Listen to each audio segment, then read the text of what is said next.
श्री परमात्मने नमः। सभी प्रिय भक्तों को मेरा नमन स्वीकार हो। आज मैं आप लोगों के समक्ष अयोध्या कांड का दोहा नंबर 44 से 46 तक प्रस्तुत करने जा रहा हूँ।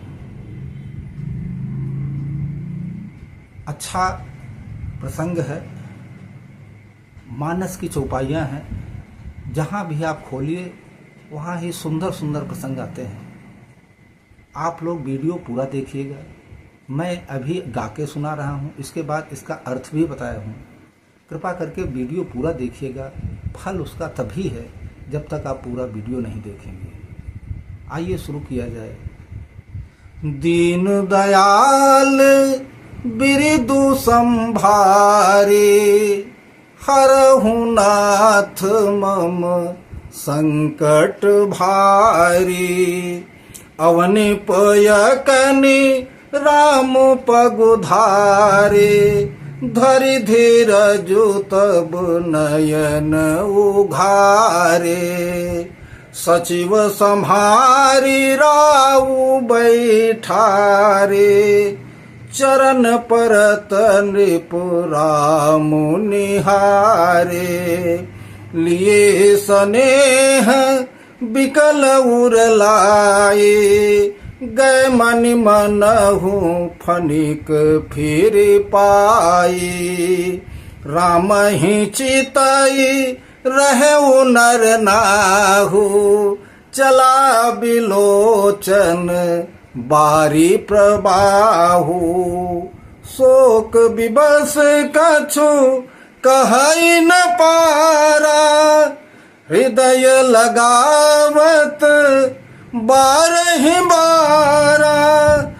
विधि मनाव राउ मन माही, जहि रघुनाथ न कानन जाही। जहि रघुनाथ न कानन जाही। सुमिरी महेशहि कहई निहोरी, बिनती सुनहु सदा शिव मोरी। आशुतोष तुम अवढर दानी, आरती हरहु दीन जन जानी। दीन दयाल बिरदु संभारे, हरहु नाथ मम संकट भारी। तुम प्रेरक सबके हृदय, सोमति राम ही देहु। बचन मोर तजि रहहि घर, परिहरि सीलु स्नेहु। दीन दयाल बिरदु संभारे, हरहु नाथ मम संकट भारी। अजसु होउ जग सुजसु नसाऊ, नरक परऊँ बरु सुरपुर जाऊँ। सब दुख दुसह सहावहु मोही, लोचन ओट राम जनि होही। असमन गुनई राउ नहीं बोला, पीपर पात सरिस मनु डोला। रघुपति पितहि प्रेम बस जानी, पुनि कछु कहिहि मातु अनुमानी। देश काल अवसर अनुसारी, बोले बचन विनीत विचारी। तात कहूँ कछु करऊँ ढिठाई, अनुचित क्षमब जानि लरिकाई। अनुचित कह क्षमब जानि लरिकाई। अति लघु बात लागी दुख पावा, काहु न मोहि कही प्रथम जनावा। देखी गोसाई पूछ्यु माता, सुनि प्रसंग भय शीतल गाता। दीन दयाल बिरदु संभारी, हरहु नाथ मम संकट भारी। मंगल समय स्नेह में बस, सोच परिहरिय तात। आयसु देय हरसिय, कहि पुल के प्रभु गात। दीन दयाल बिरदु संभारी, हरहु नाथ मम संकट भारी। धन्य जन्म जगती तलतासु, पितहि प्रमोदु चरित सुनि जासु। चारि पदार्थ करतलता के, प्रिय पितु मातु प्राण सम जाके। आयसु पाले जन्म फल पाए, अहौं बेगिहि होऊ रजाई। विदा मातु सन आवऊं मांगे, चलिहौं बनहि बहुरी पग लागी। अस कहि राम गवन तब कीन्हा, भूप शोक बस उतरु न दीन्हा। नगर व्यापी गई बात सुतीछी, छुअत चढ़ी जनु सब तन बीछी। छुअत चढ़ी जनु सब तन बीछी।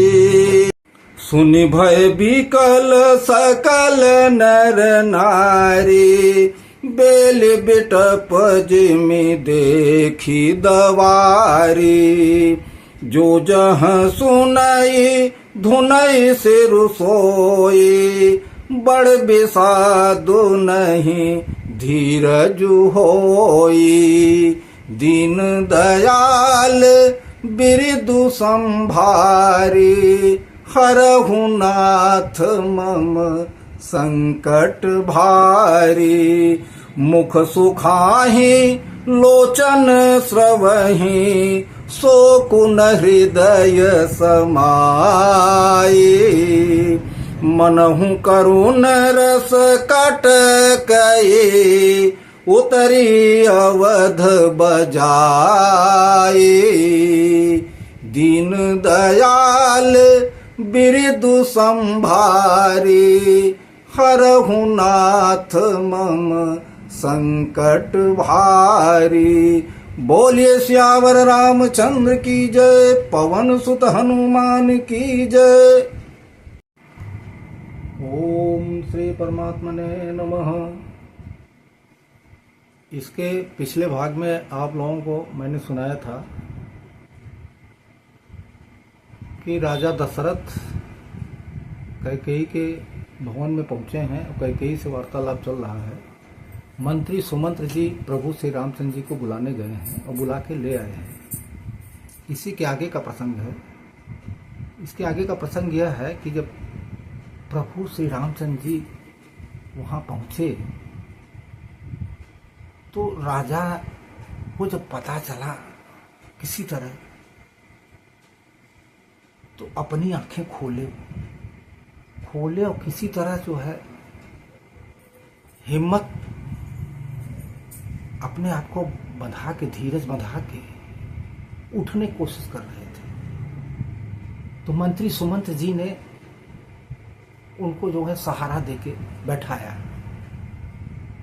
उनको पता चला कि प्रभु श्री रामचंद्र जी आए हैं यहाँ। तो जब उनकी तरफ देखने लगे तो उनको प्रभु श्री रामचंद्र जी प्रणाम कर रहे थे और उनको जब दिखाई दिया ये, तो मारे स्नेह बस इतना स्नेह था कि उनको अपने हृदय से लगा लिए। ऐसा लग रहा था मानो जैसे किसी सर्प की जब मणि खो जाती है ना, अब मणि मिल जाती है तो सर्प बड़ा प्रसन्न होता है। वही हाल राजा दशरथ का था। मन ही मन अपने मनाने लगे, ब्रह्मा जी को मनाने लगे कि हे ब्रह्मा जी,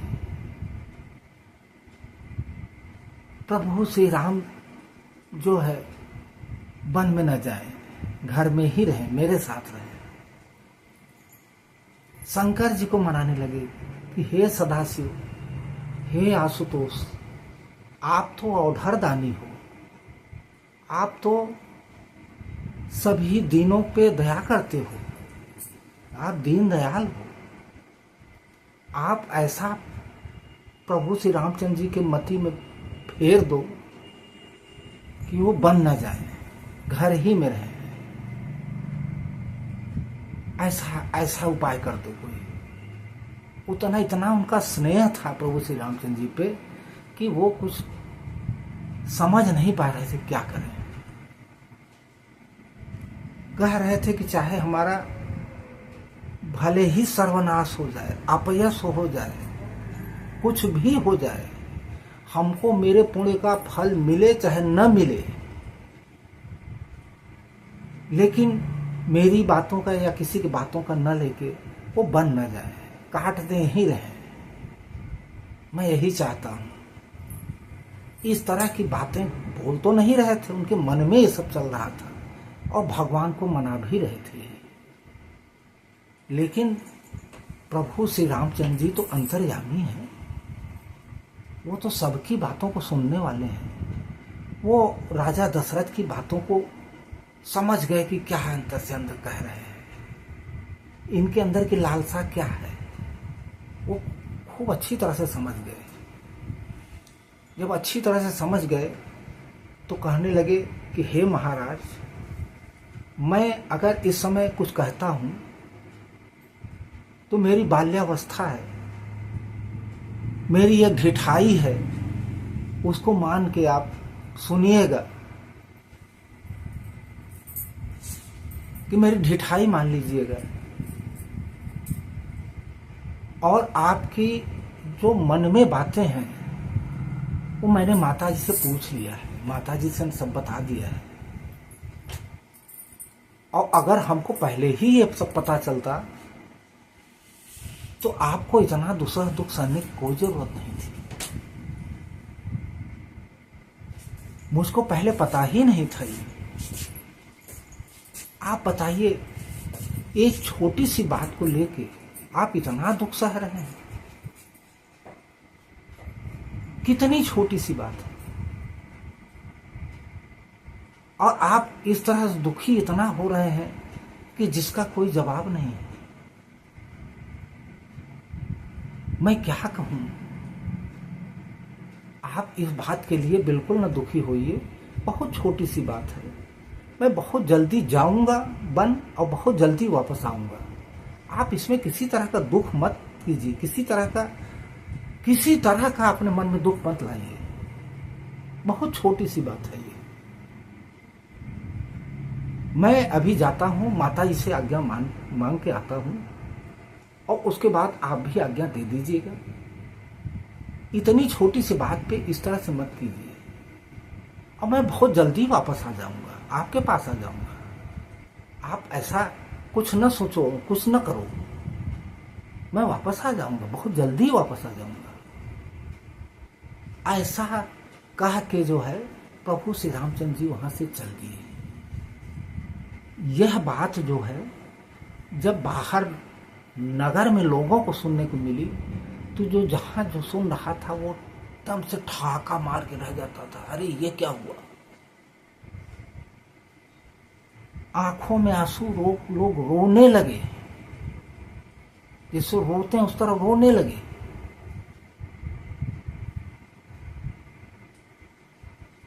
जो सुनता था, जहां जहां जो सुनता था, हर आदमी जो है एकदम सन्न रह जाता, रोने लगता था। ऐसा लग रहा था मानो कि करुणामयी कोई सेना हो जो कि अवध पे छा गई है। घेर ली है, चारों तरफ से विपत्ति घेर ली है। इस तरह इन चौपाइयों का अर्थ यहीं तक संभव है। आगे का जो भी चौपाई आएगी, जो भी अर्थ बनेगा, मैं अगले भाग में आप लोगों से फिर मिलूंगा। और मेरा वही एक निवेदन फिर से है कि जिन प्रिय भक्तों ने चैनल को सब्सक्राइब कर लिया है, उनके लिए मैं तो बार बार अपने हृदय की गहराइयों से उनका स्वागत, अभिनंदन और आभार प्रकट करता हूँ। जिन भक्तों ने नहीं किया है वो कृपा करके चैनल को सब्सक्राइब कर लें। अच्छा लग रहा तो दूसरे को शेयर भी करें, लाइक कर दें, कमेंट बॉक्स में जय श्री राम लिखें। मैं आपको अगले भाग में फिर से मिलूंगा। तब तक के लिए जय श्री राम, राधे राधे।